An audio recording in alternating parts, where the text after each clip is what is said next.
বাংলাদেশের 3 বারের সাবেক প্রধানমন্ত্রী খালেদা জিয়াকে কুয়েত থেকে তাকে সসম্মানে লন্ডনে নিয়ে যাওয়া হয়েছে। শেখ হাসিনা যদি ভালো হতো, সে ভারতের নরেন্দ্র মোদী কোলে না থেকে সে তো থাকতো, তাই না?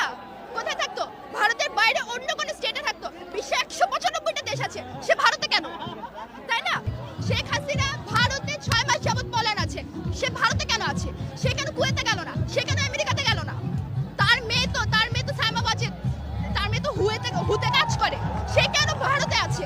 সে এখন ভারতে বসে বাংলাদেশের পার্শ্ববর্তী সে ভারতে বসে সে সেখানে ছাত্র সমাজের জন্য ভাষণ দিবে। এটা কি কোনো ছেলে খেলা মনে হয়?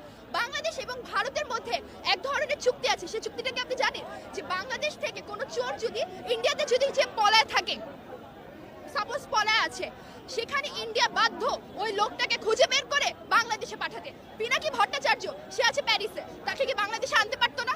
লন্ডনের সাথে এই চুক্তি তারেক রহমানকে নিয়ে আসার জন্য শেখ হাসিনা বারংবার এটা হলো